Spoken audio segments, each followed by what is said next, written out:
Okay, folks, welcome back. This is going to be a lesson on institutional order flow and secrets of efficient price delivery in Forex. Now, what I'm going to be showing you is the fingerprints of algorithmic signatures, and this is one of those higher order price action lessons that I would only give to a charter member.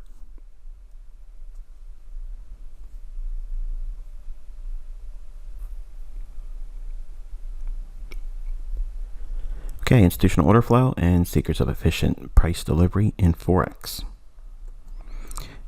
We're going to be introducing the interbank dealing range, external and internal range liquidity, weekly power 3, hierarchy in institutional order flow, how IPDA, the interbank price delivery algorithm, delivers efficient price, and a weekly low delivery. So when you look at price action, and I school all my students with the thought process of removing this insatiable need to have indicators on your chart. I'm going to show you why indicators are not required by actually putting on an indicator. So I'm saying this up front, okay, because there's people making YouTube videos about me saying that I use indicators despite me saying I don't believe that anyone should be using indicators. So there's a context, okay, that you have to have. And I'm only going to be showing this in contrast. So you'll see that the visibility that my concepts and processes allow me to see everything before your indicators will show you overbought, oversold, and things of that nature. All right, so this is kind of advanced.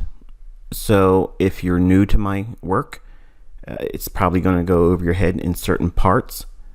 For some of you that have been familiar with my YouTube channel for years, you're going to see some things that my mentorship group is very familiar with, and you're going to see things that you've not been exposed to anywhere else. This is the actual market. This is how the market's booked. This is how the price is created and presented on your charts. It's not patterns, okay? It's efficient delivery, and I'll explain that when we get into the chart. So let's do that now.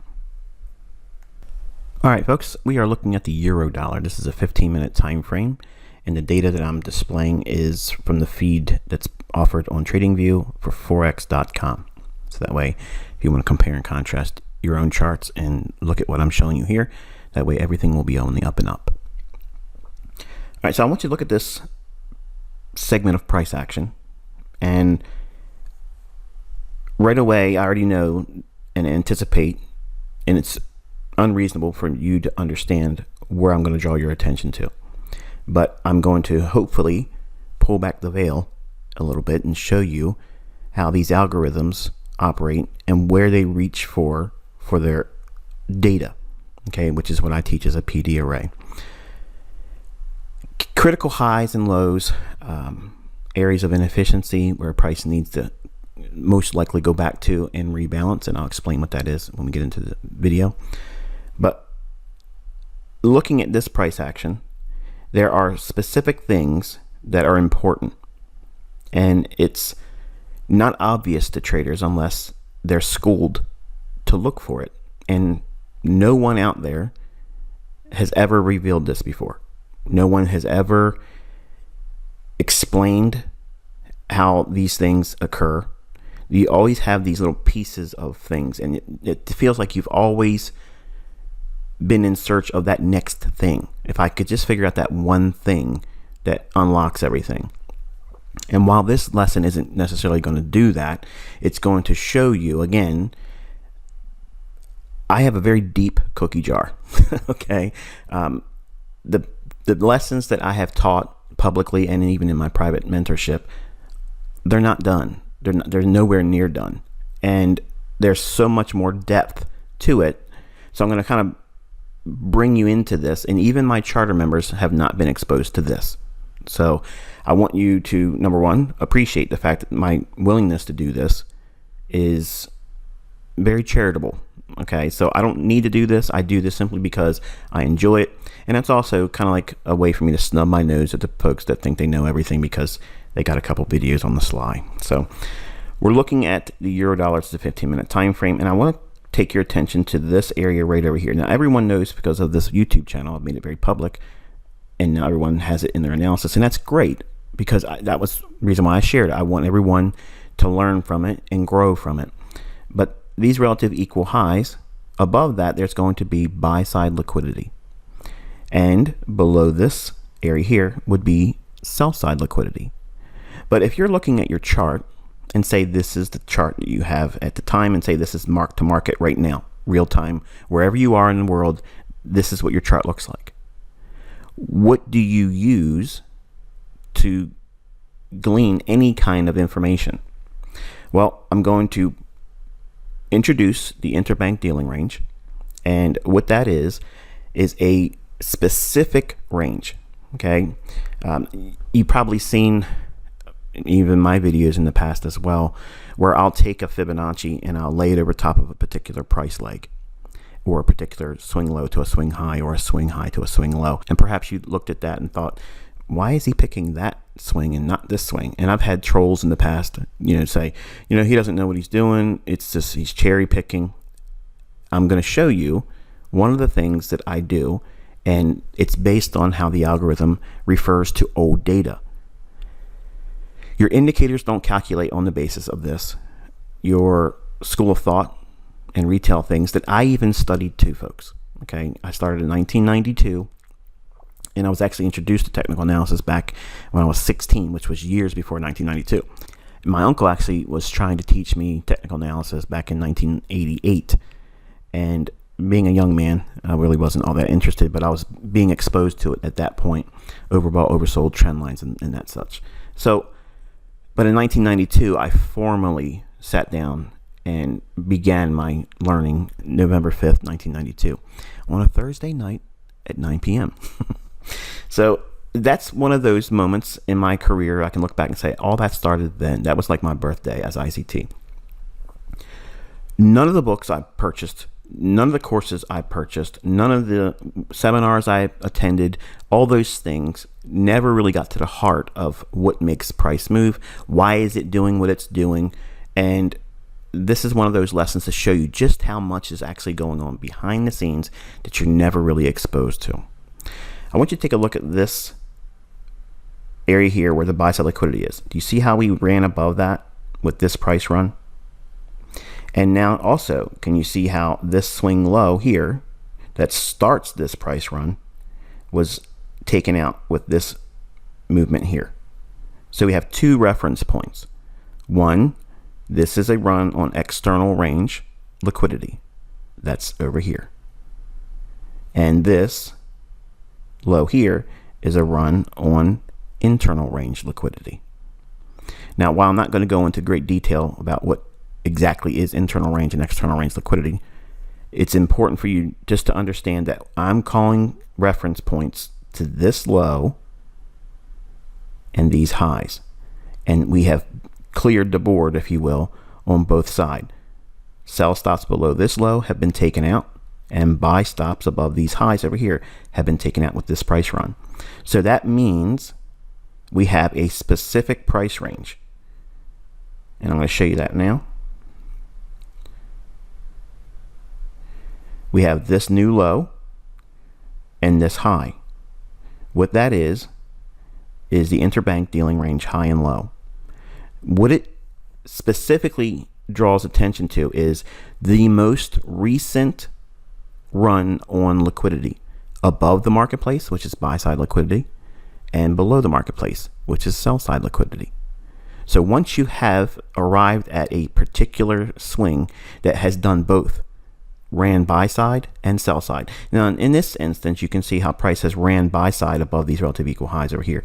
It ran all that buy side liquidity out first, then it ran for this area here, which below that low would be sell side liquidity. So in this instance, the macro was run buy side first, then attack sell side, where it could have started running sell side first and then running buy side. But you would use whatever those key highs and lows are that runs both sides of the marketplace.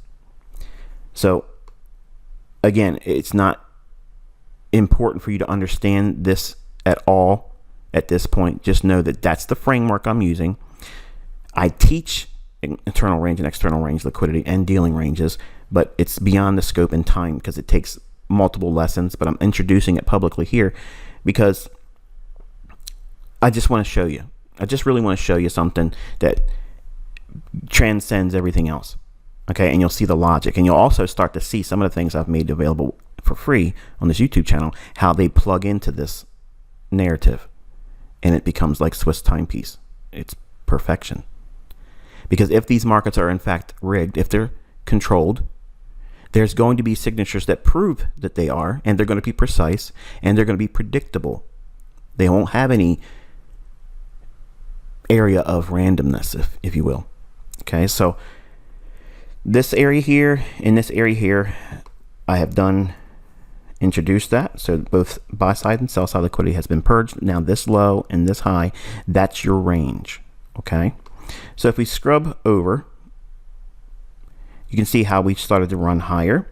And once you have that dealing range, okay, the interbank dealing range means that there's going to be a lot of interest in seeing price return back inside this range to a particular price level. Now, as retail traders, we're indoctrinated to think in terms of buying when the markets are oversold and selling short the markets when they're overbought. And right away, you look for things, and you probably, some of you that are really hawk-eyed, you probably always seen this thinking, oh, see, he's using indicators the whole time. He's a liar. He's a liar. He's trading divergence on percent R. I'll bring this up in a second, but we look at price action. In my group, in my community, I convey the importance of just reading price action because it'll give you overbought, oversold by understanding the ranges that you're trading in. A lot of folks don't realize when you're looking at overbought, oversold indicators or momentum indicators, the mathematics behind that, they're just looking at a predetermined range of bars. Okay, and then whatever the highest high and whatever the lowest low is, then it plots that and it gives you what we understand in the retail universe is overbought, oversold. But you don't need that. Okay, so the line that you see here, this orange line, I'm going to outline what that is. If you take the high here that ran the buy side liquidity and then this low here taken out there, that low, between this low and this high, if you find the exact midpoint, and the way you can do that is use a Fibonacci to get a 50% level. That's really the importance of a Fibonacci to me, the 50 level. Because at this level, if price goes above it while inside this range between this high and this low, we are at a short-term overbought scenario. Now, by itself, it doesn't mean anything. If we can draw some kind of parallel to something in this price leg when we are above that midpoint, or equilibrium, then it's more salient. It's meaningful. It's something that we can take action on. Okay, just because we went above that doesn't necessarily mean that there's a setup that I, as ICT, would take. Now, it means that we can anticipate some measure of a decline, but that might not necessarily equate to a short. Okay, and I'll explain as we go along.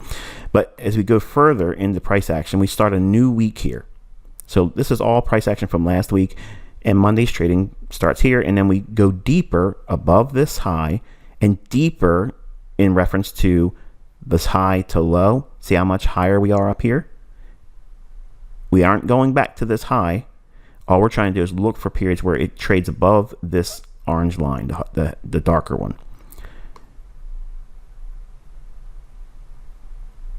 Actually, I can take this line off, as a matter of fact, because I already talked about the liquidity pool. So let's take that off, and that'll probably make it a little bit easier for you to follow along. So this was the initial run above the midpoint. Okay, and anytime we get above the midpoint of a particular range, the algorithm sees that as a premium. Okay, and what does that mean? It means that it's too expensive, okay, or approaching expensive. Now, much like in the same idea that overbought and oversold, overbought conditions can stay overbought and the market can still go higher. So don't misunderstand what I'm saying here in saying that whenever we're above the midpoint, that's a easy slam dunk overbought or shorting scenario. You have to reference things inside this price leg. Okay, so inside this price leg, there are specific things that we look for that if they line up with time and price, not price and time, time and price, then you'll see a high probability scenario unfold. You also bring in day of the week. So day of the week is, as I taught even on this YouTube channel, and back in 2010, I shared it publicly on Baby Pips, where the algorithm, when we are bearish. Now, if this is the first time you've watched a video by me, I promise you if you go through other videos, you'll hear me discuss this in great detail. It's not being form-fitted. It's not cherry-picked. And also, if you watch the video, I think it was 5 or 6 days ago from last week, where I even tell you there's a particular price level, 117.40 was my short-term target on euro dollar. And if you go and watch that video, if I'm not mistaken, I think it's like a 15 or 20 minute video, so it's not hard to find. But go back, and if I try not to forget, I'll add the link to the video where you can actually hear me talk about 1740 as my short-term target. So, and price is up here. So while that's a target, we have to have something to provide the catalyst to send price to that particular price level. So we transitioned from last week into new trading week here, and Monday's price action trades up to this level, and we consolidate. And then Tuesday, which is what I teach, if we are bearish on foreign currency, and I have been bearish, and I mentioned this publicly in the YouTube videos that I've been putting out. Last week, I said that I have a modest bullish stance on dollar and foreign currency lower. And I gave you a particular price level last week. Okay, so I forecasted a very price level that you see highlighted here on this chart, 117.40. And I'll even show you why I used that level. Okay, I'm going to pull back the curtain and show you everything. But I'm on record days in advance telling you that that's where I think it's going to go.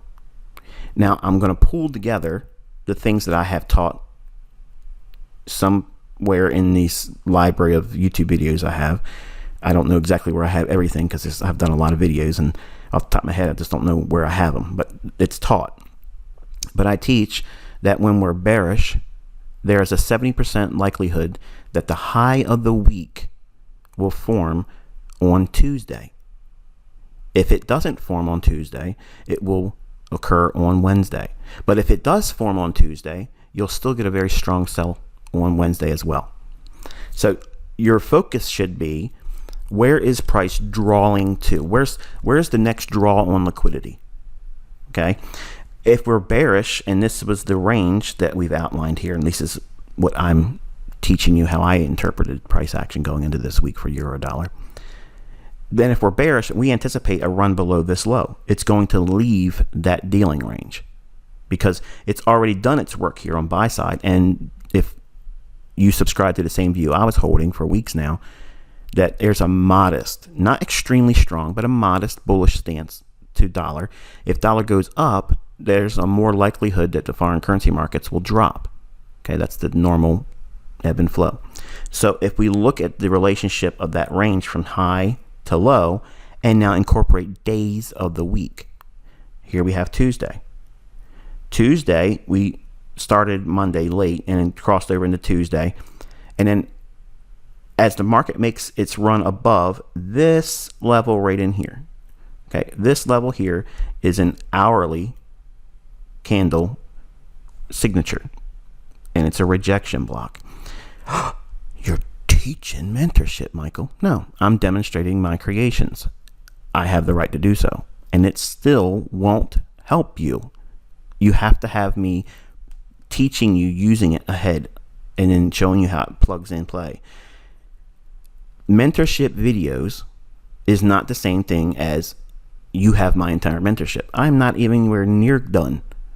But because you may have this in your notes or you see it in other people's charts, they don't know everything about these things. It's just a new thing. It's a new pattern. It's a new harmonic animal. It's a new gimmick. Okay, but nobody else but me knows this stuff, and it's important you understand that. But if we take a look at how price runs above, and I'll show you exactly what this is, what makes that a rejection block, as we zoom out, and I'll show you why the 1740 level is important too. But we are now looking at two things. We're trading at a particular price level, which is a 60-minute rejection block, and day of the week is Tuesday, while price is expected to go lower in foreign currency and dollar higher. Okay, well, if we scrub on over here,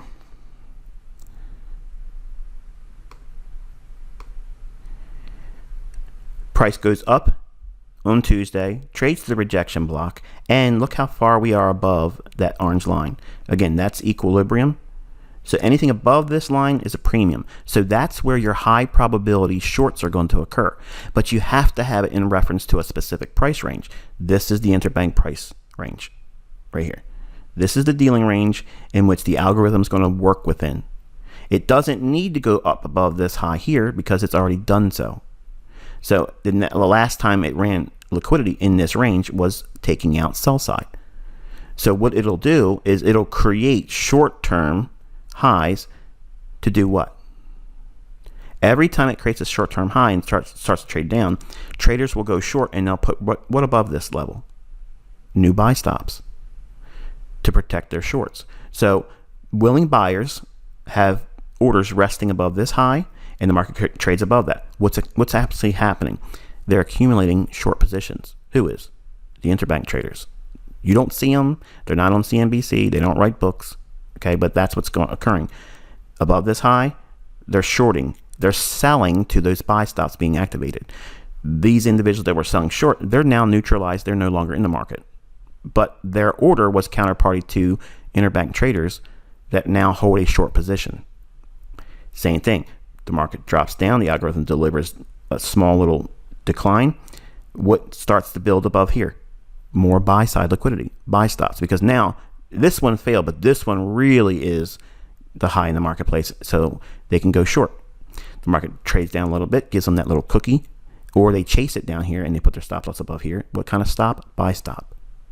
The market runs above that on Tuesday, takes that buy side liquidity out, and interbank traders sell short to those buy stops. So now they have built in a bank of selling in here and in here. Now this is when it gets interesting, because now this is the day of the week I teach and have taught publicly that the high of the week when we're bearish will form 70% of the time on Tuesday.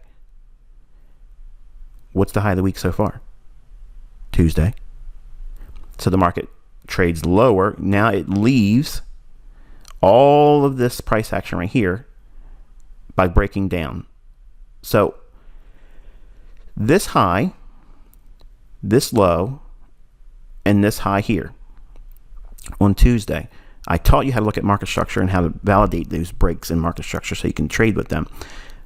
When the market trades below here, when we start seeing it go back above this midpoint or equilibrium, this is the Wednesday selling opportunity. Remember, the weekly profile is likely to trade lower. Okay, so weekly power 3 is we open, make the high of the week on Tuesday, and then start trading lower into Wednesday, Thursday, or Friday to attack a low, to make the low of the week. The low of the week, I even told you last week, was 117.40. That's my target. I'm looking for euro to go to 117.40. Putting all this together, when we broke down on Tuesday, look at this area here. Doesn't look like a bear flag? It goes down a little bit, gets everyone thinking it's going to go lower, and then rams it right back up into the breaker.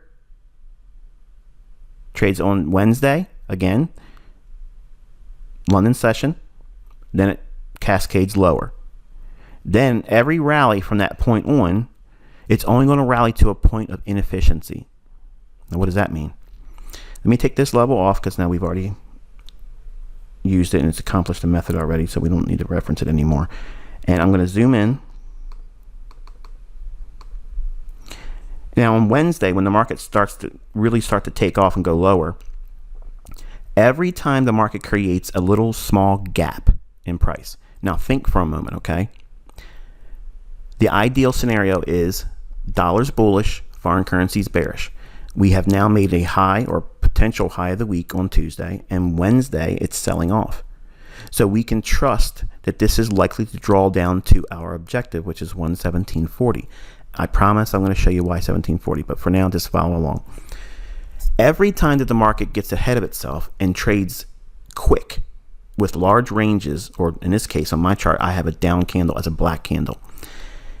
If it creates a little pocket where one particular candle, okay, only has the black range on one candle, that one singular area, okay, that is a fair value gap. That's my creation. That's mine. That little area in price action, if you just understand that little piece of the puzzle within a narrative, you don't ever need a job again. You do not need to work for your money. You have to have a bias. Are you bullish or you're bearish? Okay, if you're bullish, how high is it going to go up? What's it reaching for? It may not get right to that level, but if it's, as long as it's drawing towards that level, and wherever the market is, there's range of potential pips that could be harvested in there. Again, your setups are not always about getting to the target. It's as long as it's moving in that direction, you can bank something along the way, and it can fail to hit your targets, but you still profited. So it's about making money when you're wrong. If you're bearish, same thing. You're looking for where's the market likely to draw to. I told you all last week, 117.40 on euro dollar. So now we start a new trading week. Do we throw away everything I've always said about the weekly range? No. If I'm telling you that I'm modestly bullish on dollar and I'm bearish on euro and I think it's going to go to 117.40, without really saying it, what does that really say? That I should be looking at reasons for the euro dollar to go lower. Okay, so if you've studied this YouTube channel, that means what makes the market go lower and what does it usually look like? Okay, well, we got to start a new week. It trades up and makes the high of the week on Tuesday. Okay, if you missed the high of the week on Tuesday forming, Wednesday's your next opportunity. That's what you're seeing here. This is Wednesday's trading. Now watch what happens. This strong break here below these lows, that one singular candle right there creates a fair value gap. What is that? Let's use the blocks here. This low of this up close candle here and the high of this down close candle right there, that's a fair value gap. The market trades right back up and rebalances all the down candle, the black candle. Okay, I'm going to take this box off because it's going to get in my way and it's going to drive me nuts. It's probably driving you nuts too. And in fact, let's zoom in too because I really want you to see what I'm showing you here. So all of this black candle from the low and the high of this candle here, this is the area that IPDA needs to rebalance. Okay, so if you want to know how efficient price action is, the market trades up into it, trades all of this down movement. In other words, think of it like a paint roller. Okay, you get ready to paint your wall in your home. You get your paint roller, you put it in the pan, collect a lot of paint on it. Then you apply the roller to your wall and you stroke up or you stroke down depending on whatever direction you go for first. And it'll roll out evenly, real thick, ample delivery of paint. And if you keep rolling enough, eventually you'll start seeing little pockets. Well, imagine that paint roller here starting and it's starting to go down. Okay. And then this is one of those little pockets. So if you see that, what are you going to do with the paint roller? You're going to leave it like that? No, you're going to roll back up to fill in that little area. That's what's going on. Every price range in Forex and any other market for real needs to be efficiently traded to. Okay. And if you ever studied auction theory, this is the real version of that because auction theory is just part of it. When markets deliver on the downside, to efficiently deliver that price between the high of this candle and the low of this candle, there's an imbalance from the previous candle's low and the next candle's high. It only went down between this candle's low and this candle's high. It went down. Notice that? That's what I'm highlighting here. So going in the future, at some point, the market's going to go back up and offer buy side delivery. So this is sell side delivery where the market's going down. For that range between this candle's low and this candle's high to be efficiently delivered, the algorithm has to go up between this candle's high and this candle's low, and it does so there. Once that occurs, this becomes a balanced price range. What does that mean? It's balanced. It's not imbalanced. It doesn't need to go any higher than that. It can, as you can see a little bit here, but that's the hierarchy of order flow. And you have to understand how, if a market has delivered an up candle, at some point in the future, it needs to come back down through that same range to offer sell side, and vice versa. So this in itself could be a target, or in this case, it could be an entry strategy. So you could go short here and anticipate price going lower. Very similar thing happening here. We have a low and a high, and the market goes right back up into and delivers all this downside. It gives it buy side again, and it rebalances. And then what happens in price? It trades lower until we get to what? FOMC. So we have FOMC nonsense at 2 o'clock in the afternoon. It goes back and forth, whips around. That's normal because it's clearing both sides of the marketplace. It's clearing the stops above this short-term high, and it's clearing the stops below this short-term low. So everything has been cleared. So now no one on the short term is holding a position. They would have to have their stop way back here. And then the market starts to do what? It creates its downdraft again, because what is in play? Lower currencies, higher dollar. So we see it again. We have a low and a high right in here. There's an imbalance. That's a fair value gap. So sell side delivery has been offered. So in this candle, it goes right back up inside the pocket of this high and this low. That right there is another shorting opportunity. You can get short there. You can place a stop loss above here and walk away. The market trades back up, trades deeper into this area, not by much above that, but you can see all the way to the point of this candle here. Let me add it so you can appreciate it. But this is where, if you take the trades using this, you can suffer some time delay and a little bit of drawdown. Like, for instance, say you sold short here, you'd have a little bit of drawdown in this candle, this candle, this candle, this candle. Might got excited a little bit there, thinking it's going to finally break, but it goes all the way up to this level here, doesn't completely fill it in yet, and then finally gives up the ghost and trades lower. You see that? So all of this area here doesn't quite get filled, but then it breaks this low. When it does that, that's indicating that this right here is a really strong indication that we're going lower, and it's probably not going to come back up to this price level. We're going to probably see much more pronounced delivery on the downside. And scrunch this up. Market creates another run below this low here. So we have this low and this high. So what's actually happening here? Same thing. Prices going back up into this candle. Now here's a real gem, okay? This low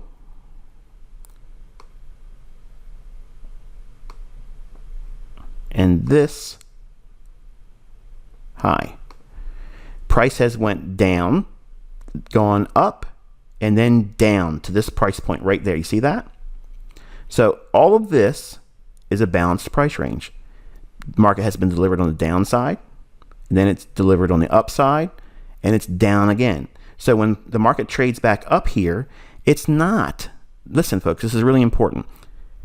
It is not support broken, term resistance. That's what's going on here. That's not what happens. If you're looking for key support and resistance levels, if you have this signature here where it breaks through it, then comes back, that point where it does that, then yes, your support and resistance theories will work there. But whenever it doesn't have this, and you're trying to find a old low and you're looking for it to be broken and you're looking for resistance, it's not going to work unless it has this. Okay? It's not going to happen. So in other words, what do I mean by that? If it starts to go a little bit lower, stops it here, and then it starts another little candle here and goes a little bit lower and go lower, I would go back in the 90s and I would say, okay, this is a support broken, turn resistance, and I would try to sell short. And either it never went back up there, or if it did, it went right on back up inside the range, and I would lose. And I would walk away thinking this support and resistance stuff doesn't work. For support and resistance to work, it needs to have this little signature right there. Okay, it's an overshoot through that old low. after it has shown a balanced price range. And again, a balanced price range is where price delivers on the downside and the upside. So what do I mean by that? The market has offered time and delivery on the downside. So anyone that wants to sell with that movement, they had an opportunity to do so. But what about the buyers? They didn't really get a real good chance to buy at their price levels. So the market goes up and allows that to take effect. Okay, but what's going on there? As this market's been going higher, anyone that wants to sell below these lows on a break, they haven't had the opportunity to do so because the market keeps going up. Well, they've been now given that opportunity here. See? That delivery of price is balanced back and forth. It's not buying and selling pressure, folks. It's not. It's absolutely not. All of this is a narrative within the context of the market trading to that 117.40 level that I told you last week about on YouTube. It's public. I can't edit the video once it goes on the server. So right here, we have an opportunity to sell off, and now the market starts to cascade again lower. Here you have a bear flag. Ooh, look at that. Classic chart pattern. And right into what price level is that? 117.40. Now to get 117.40, it's got to go a little bit below that, right? What's the low? 117.37. There's your spread. So what happened after it traded there? Did it rocket through that? Did it dilly-dally around?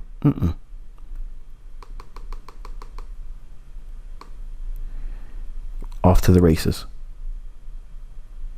Now, you knew about this level last week.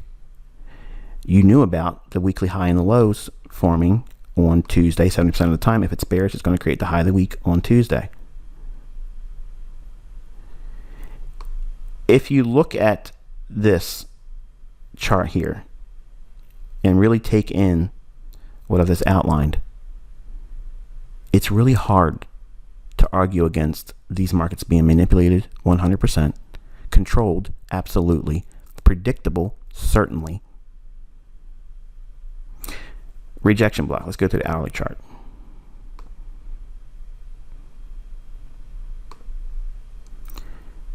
Highest up close.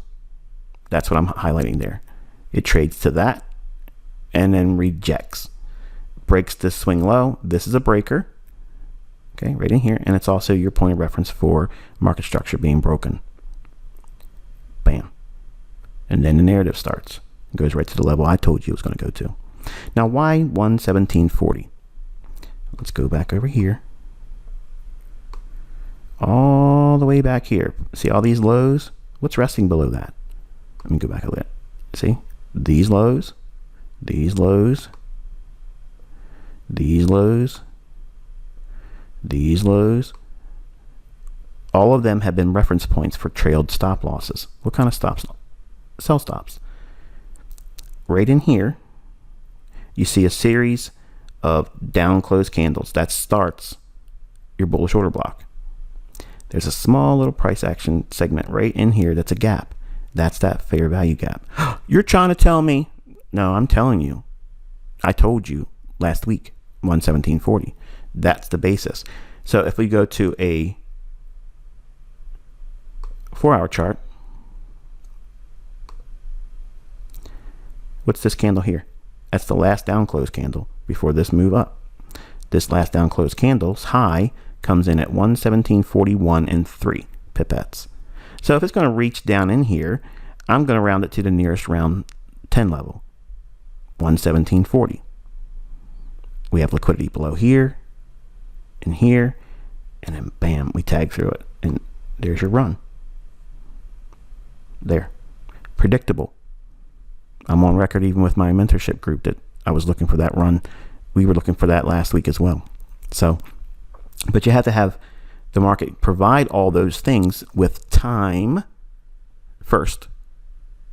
That's day of week, time of day, and within a narrative, which is what? Bearish foreign currency, bullish dollar. And the market will give you what you're looking for.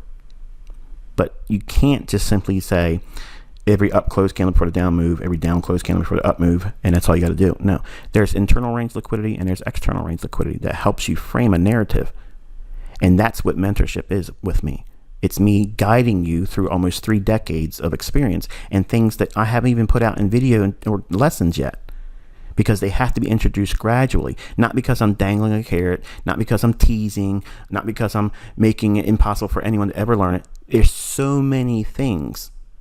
There's so many things that you need to know, because these algorithms, they're highly, highly technical. And there's many macros that they go into, and you have to know specific things to see what they will do at certain conditions in the marketplace. So, I'm not sure what you took from this, but it is absolutely what I teach. And I'm going to go back into that 15-minute time frame, and we'll scrub up here a little bit like that. Add the annotations back.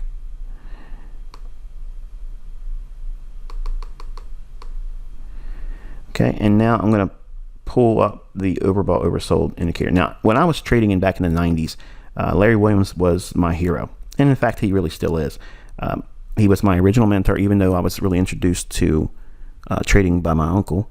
Didn't really learn anything really from him, obviously, not to be disrespectful, but he put it in my ear, but I really wasn't interested back when I was 16. But in 1992, the first mentor I had was Ken Roberts, and I lost money. So I have to give credit, because that course that I purchased put me on a mailing list for Larry Williams material. And then that was my real mentor, because the things I learned from Larry actually made money and it went into my account. Whereas the first trade I took with the things I learned from Ken Roberts, 50% of my money was taken in the first trade overnight with an orange juice option. So you all heard the story before. Anyway, I like the idea of a percent R still. If I had to talk about a overbought oversold indicator, if I was going to do that, this would be the one I would use, because it makes sense to me. But if you look at the percent R, we're overbought because we're above the midpoint of this area here. This should be an overbought reading in the percent R. It is. This should be an overbought. It is. This should be overbought. It is. This should be overbought. It is. I don't need an indicator to tell me we're overbought, because I'm looking at the range that matters most. And then clearly within that context and a narrative that I'm bearish euro, bullish dollar, I have a target. Where's it going to draw to? 117.40. You knew it last week. On Thursday's video of last week, I talked about it. I said that's beyond the scope of this discussion, because I was teaching you this price run here and down into the market maker sell model. But that's not a short-term trade. That's a day trade. A short-term trade, we have to use this high and this low, because now we have a new dealing range. So the market trades up into that range here, not taking the high out. It's just moving into a deeper premium. And then what happens? The algorithm on Tuesday sets the high of the week. Bam. Seeks the low of the week that I gave you last week. That was my target. We've been looking for that. Okay, it traded to it. Now, what can happen from here? Well, let's take this off real quick. It could very easily trade on higher and take these highs out and maybe even go up above this. It could do that. I don't care. When I say I'm looking for the weekly high and the low, sometimes it is the actual highest high and the lowest low of the week. But look at the reaction. If you're short, okay, say you're short here, do you feel comfortable riding it all the way back that far? If you do, God bless you. That's real conviction. I'm not interested in something like that. So if I'm trying to get short here or up in here, I'm aiming for this. And once it hits that, I'm done. Why? Why not hope for more, ICT? I thought you were a real guru. Well, this is the target I'm looking for. And this is likely to occur once it gets to that level. That's why I want 117.40.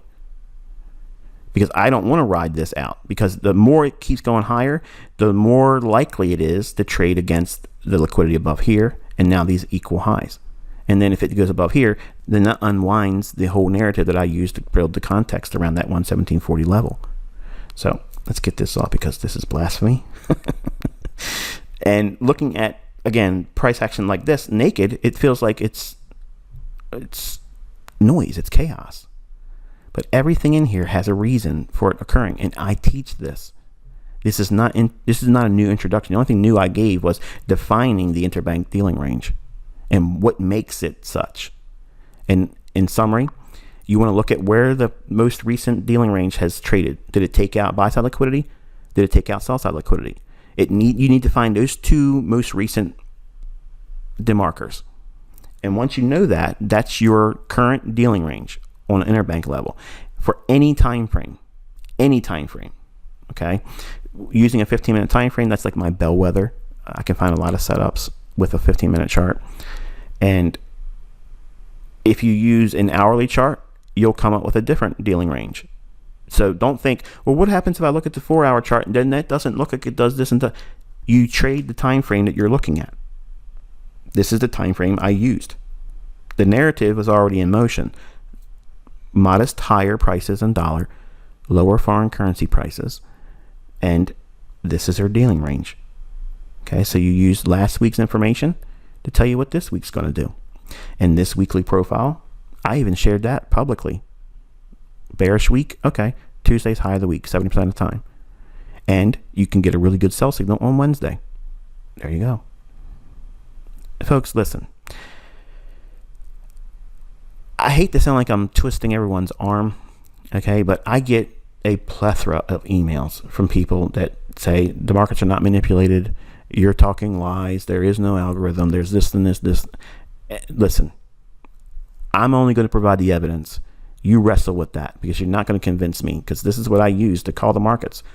This is what I do to engage price. This is how I call the targets. Find the logic of anything I'm showing you here and anywhere else. It doesn't exist.